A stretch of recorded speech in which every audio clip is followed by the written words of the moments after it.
Speaking of reliability, a podcast with good friends talking with you about reliability engineering topics.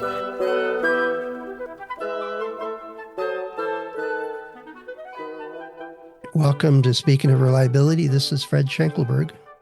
And I'm Philip Sage with the Manaway Group in Australia. All right. Now, you've mentioned that a couple of times here, Philip, since we've been recording, since you've joined this group or started this group, I understand.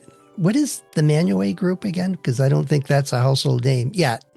It's not a household name, but many years ago, I lived in a small town in Ohio called Manaway, Mantua. Most people pronounce it Mantua. That's how we know you're not from Manaway. And the consultancy, since the year, I think, 2001, has been operating in some form or another. And recently, we incorporated again, but this time here in Australia, not in the United States. And we offer reliability, engineering, asset management services, and we're now the distributor for all of the Isograph and Peak Avenue softwares. Cool. That'll keep you busy. Yeah, it does. And you mentioned Peak. I think I've seen an ad or something like that for it, but I've no item. I've messed with them a little bit years and years ago, so they're still around. That's good. But anyway, without making this all an advertisement for the whole thing, but you mentioned that a few times, and I was like, where does that come from? So thanks for answering that. I don't know if you've ever run into this. In our last discussion, we were talking about different tools, and we always lead with it. People tend to use the tools or expertise they have. I was working with a startup, and they had a small environmental chamber, did temperature basically, and they were making a portable car charger. So they took a couple of existing car batteries things and stuck them in a box, and then there's a whole lot of software and wiring going around it. But basically, you roll it down the road and put it behind your car you want to charge and plug it in, so people could come to work and not have to have a opening in the bank of chargers. They'd had 2 or 3 of these little carts that a staff would roll out and charge your car for you, kind of thing. I thought, okay, it's a cool product. I don't know whether it still exists or not, but one of the discussions I had with them was concerning an exposed set of lugs that they were debating whether to coat them or not. And I was advocating they did, because I knew they were going to work in human environments that would have condensation. And so the senior engineer said, well, we've got an environmental chamber. Let's throw the board in there and see what happens. Mm-hmm. Okay, cool. Well, the chamber was desiccated air, heated up and thrown into a box. It was just a thermal chamber. Like, what does that do? Yeah, it's going to make some hot copper, and that's about it, but it's not going to do anything. It's like there was a disconnect between the question we were trying to answer, but the default was, oh, we have a chamber, let's throw it in there. Mm-hmm. And okay, let's pull back a little bit. Let's connect the dots here. What question are we trying to answer? Will humidity and condensation cause a problem with these 2 electrodes being close together with high current voltage on it? And I suggested the inclusion of humidity and condensation may be a contributing factor to it. And they all agreed that moisture around open leads is probably not a good idea, especially with a little pollution around it. And then you said, his defense was, but we have a chamber. Mm-hmm. So why don't we use it? Yeah, but what does the chamber do? Is it the right tool at the right time? And is it helping test the problem that you're trying to prevent from occurring? And, conformal coated circuit boards are, pretty good, and they're pretty prevalent on safety valves and other things that you find in petrochemical refinery. That's especially those in the Middle East that operate in very sandy, dusty environments. They serve not so much from the moisture protector, but from the deposit of dust and the development of short circuits and other things. So I think the key that especially if you're working with a new group, is to really have that honest discussion about what's our problem, and uh, then how do we test it, rather than just, it's great that you have an environmental chamber, but does that environmental chamber do anything other than cost you energy and waste time in the cycle of development to test for something that you weren't going to be able to test for with that piece of equipment anyhow? Well, the issue gets bigger than that. I was talking to a vendor in a company that was trying to sell them a socket for some ASICs. And it was a Hmm. novel design of these springed leads, um, these little like pogo sticks is kind of what they look Hmm. like, kind of thing. And they had little springs in them. So they would make a decent contact force or normal force on a contact. And the question I always ask suppliers is, so how does it fail? Now, most of them Mm. don't ever want to answer that question. And, and Well, if they and would have said, there's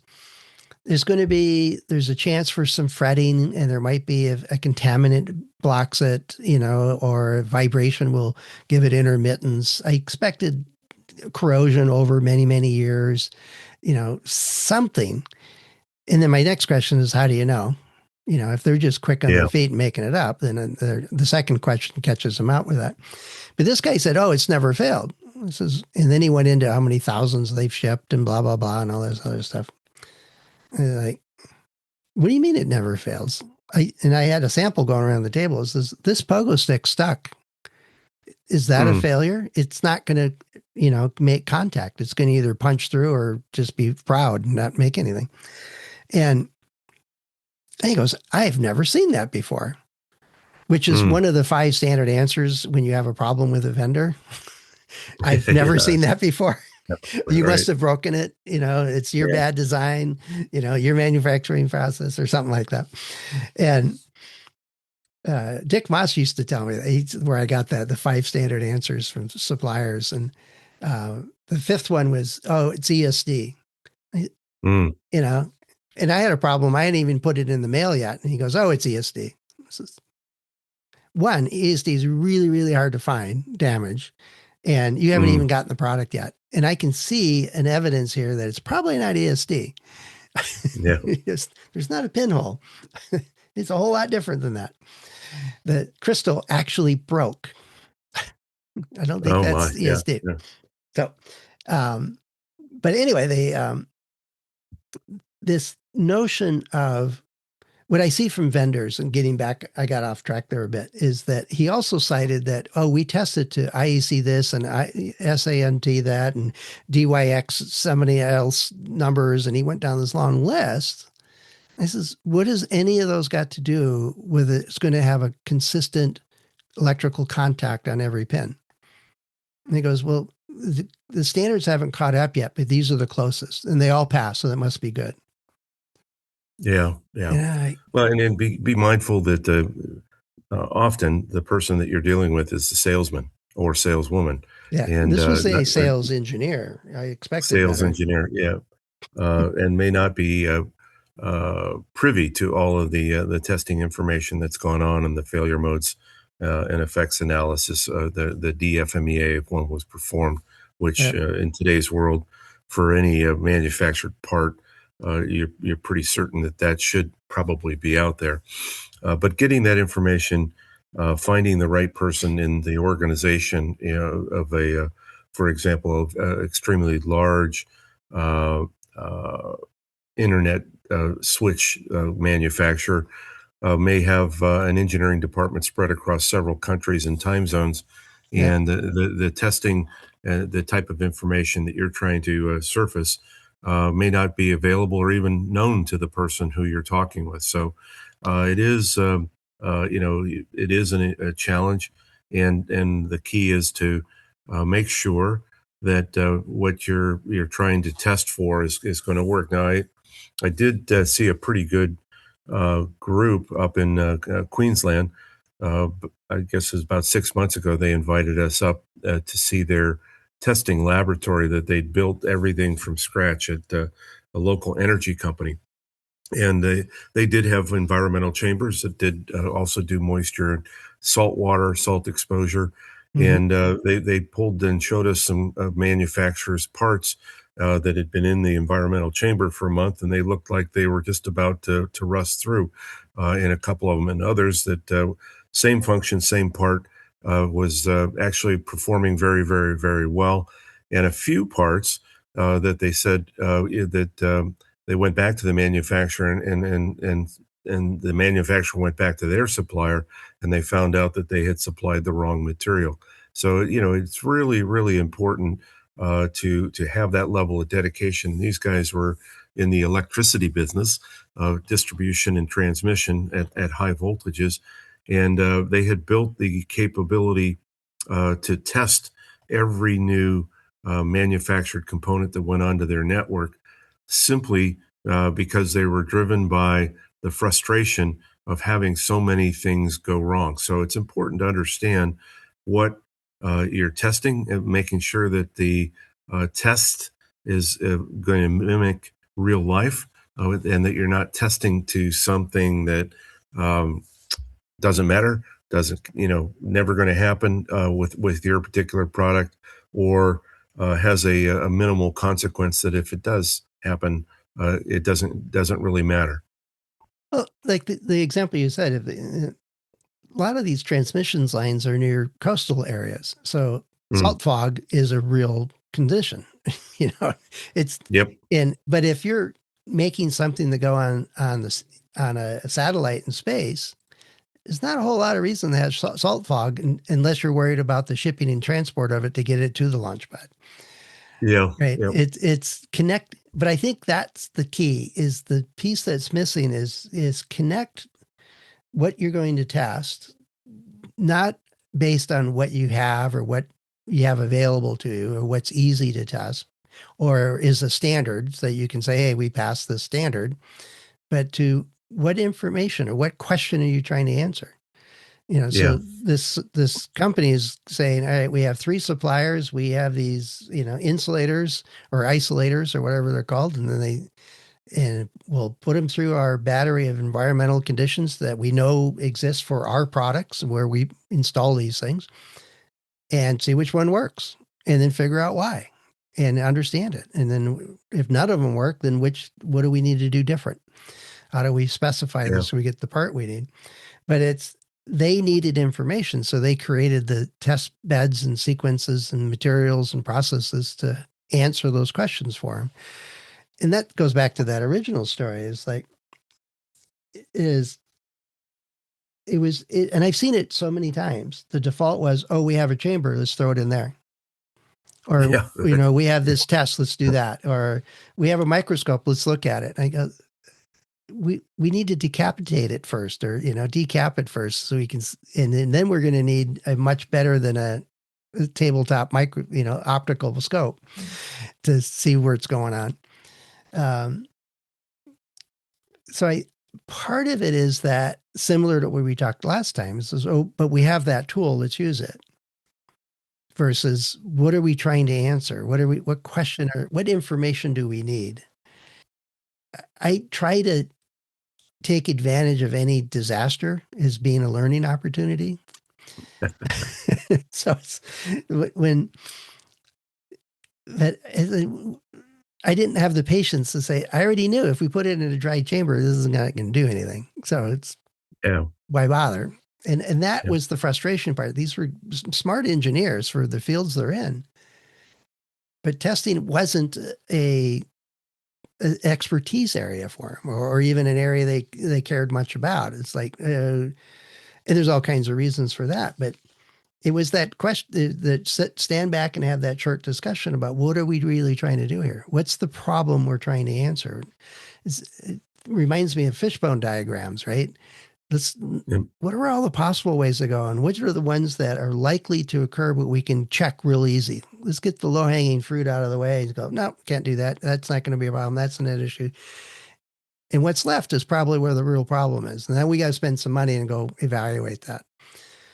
But it's this a related mindset. And there's probably names like Murphy's Law kind of names for some of this. Is like the guy and you've been there. You get in the room and there's a failure analysis kicking off, and some crotchety old guy, unrelated to you or I, goes, "Oh, I know what the problem is. I can solve this right away," and leaves, and it's going to go solve it. And sometimes they get it right, but 9 times out of 10, I found that the problem re-exists real quick. They're fixing a symptom and not the problem. Yeah, the shotgun approach, right? Come in and change everything, and maybe hopefully the problem will go away. Yeah, I've been parts of that in my term in the steel business, where we would have a problem with the rolling mill, and the management's shotgun approach was to go in and change all the components in the rolling mill, and at great expense and great effort, and the problem still persisted. yeah. So we were looking in absolutely in the wrong place, but hoping, really hoping beyond hope, and share the right test at the right time. You mentioned space, and I did work once on a satellite. I had a tertiary role that was part of Mm-hmm.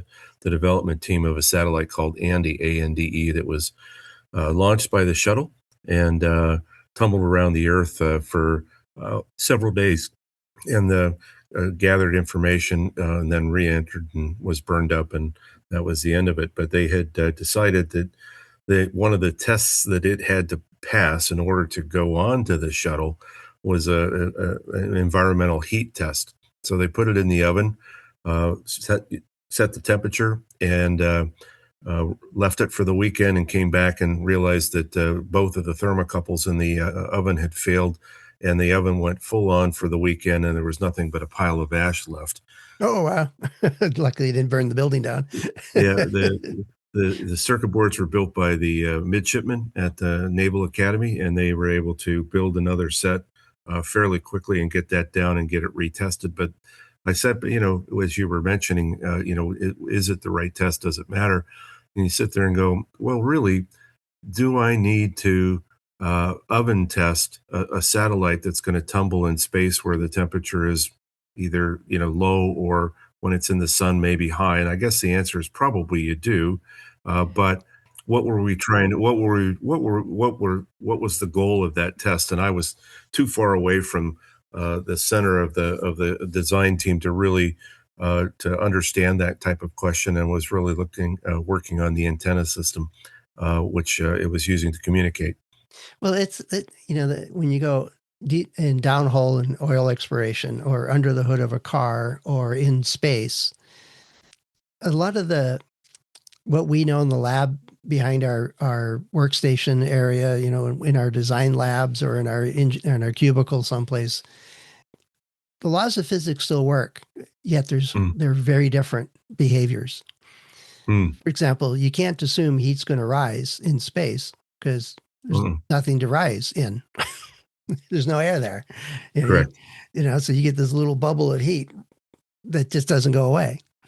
Mm, Or somebody's breathing and now they have a little bubble of carbon dioxide or carbon dioxide around them, and there's not enough oxygen. So they have all these fans blowing all over the place to keep the air mix circulating. Stuff yeah, like that. interesting. Interesting. And but there's a space example is I was working with the team. I was teaching a class on reliability with the team at NASA, and one of the people there said she was working on, should we use LEDs instead of fluorescent light bulbs on the space station? Oh, wow. We're like, okay, but all of the celestial type evaluations of that have to be couched with what they know happens to, like, heat transfer, or Hmm. just flow, or what's available in the environment, and pressure differentials, and all these different things that go into it. And will it survive the launch, which is not Mm. a pleasant ride for anybody, No, no, and no. the sound shock alone, and all these different factors. And they said, so we know a lot about the environment, and it's sort of like your example with the electrical transmission lines. Is they know a lot about their environment, and they knew what they were looking for. But can you imagine the first shipment up to space, the first manned rocket, and they needed to have a light, so they just put in a light bulb. They probably didn't give it a second thought. And it, Yeah. and it worked. So it was like, but why? How? This thinking through all of the ramifications of how a light bulb works and the details of it. And then, oh, we're going to change the source to an LED. There's a lot of those same assumptions.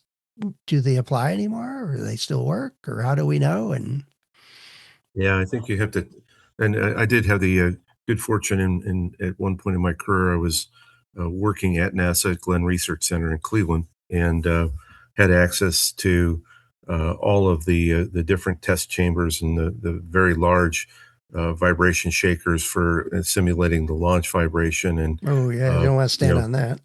yeah, microgravity tunnels for testing how things work, and microgravity by dropping it into a hole that been bored into the earth, 500 or 1,000 feet deep. So for a short period of time, the gravity, is the effects of gravity are very minimalized while you're dropping an object. Well, how did they? Because the they must have done something to the air, made it a vacuum. Otherwise, you'd have all these differential forces on it just from its falling Yeah, against the yeah, atmosphere. yeah. And at the bottom was a bunch of best way to describe them would be styrofoam BBs, and the cushion the blow of the stop, and then you would hoist at the top. So yeah, it's the wind tunnels, especially for aviation, and the engine research buildings for ramping engines up and down under controlled conditions. All of those things have to be tested before you move them into an environment, and all of that is, of course, vital in the development of the design and the fielding of the first prototypes, whether it's for aviation or space or some other application, underwater, perhaps Yeah, in the submarine fleet. yeah. I mean, failure analysis. I've been preaching for a long time. Start with what the problem. You need to understand the problem first. Avoid Mm, jumping to solutions. But I think that applies more broadly. Is that just because you have a chamber, it's not the solution for everything. Just because you regularly are set up to do some standard tasks that you don't even know how to interpret isn't going to answer your question for you. But I see this with, we're going to do halt. We'll always do halt. And I'm like, okay, why? If you can't answer that question, don't do the test. And I also ask the question in many organizations is, all right, who needs the results of this to make a decision? mm, Right? Who needs this? Oh, but we always do this. Okay. It doesn't matter who gets the results. Well, if my boss sees we don't do the test, he gets mad at me. He says, well, let's go talk to your boss. Who needs the results of this test? Well, it's just on the checklist. Who needs the results of this test? You're going yeah, to spend $100,000 running this thing. And if nobody's going to use that information, you're wasting money and time and resources. And they're yep. like, but it's on the list. I'm like, all right, let me go talk to your boss until I find somebody that cares. Yeah. It's an interesting challenge, and of course, the design cycles are shrinking more and more every day, and the pressures are there to not test in some cases, Yep. And and which can be justified. It really yep, can be. yep, yep, If you got great analytics and great understanding and great background in history, yeah, I can be convinced. yeah, I'm not a test first. But if you are going to do a test or if you're going to run an experiment, it goes back to, I think, junior high. We used to do science fairs and stuff, even hmm grade school science fair. Well, what's your hypothesis? Start with hmm what information are you trying to get? And it yep, could be an analysis. It could be ask the guy in the next cubicle. It could be run a test. But start with what you need and then figure out what to go do. Just because you have a chamber doesn't mean you're set. yes, yes. The right test at the right time at the right depth of penetration. There you go. Sounds like our last episode. We're, Yeah, we might have to copyright one or both of them. But if you're listening to this, do you know what I mean? Let us know if this rings a bell with you. If you've run into the handful of people that say, "Oh, but just throw it in the chamber, we'll be fine." We'll see what happens, or something of similar phrasing. And then what have you done about it? What kind of activities or ideas or situations have helped you break through it? We're suggesting just back up and say, what are you trying to solve here? What are you trying to learn here? That kind of stuff. And it will let you get there. But let us know. Head over to accendoreliability.com/go/SOR, and you can find a couple of ways to get in touch with us. One of which we've only had one person use years ago, which they can leave us a video or an audio recording, and we can actually then use it on the show. Maybe that scares away most people. But Philip and I are available, like the other hosts of the show, through LinkedIn and our About pages. So plenty of ways for you to get in touch. And we went through a whole bevy of inputs and comments and questions earlier this year, and we're running a little low on that. So if you've got anything on your mind, let us know. We'd love to hear from you. All right. That a good enough episode, the right place at the right time, the right show at the right time? The right show at the right time. There you go. There you go. Make a t-shirt. Print them up. All right. Thanks, Phil. My pleasure. We'll talk to you again soon. Thanks for listening to Speaking of Reliability. We invite you to join the conversation.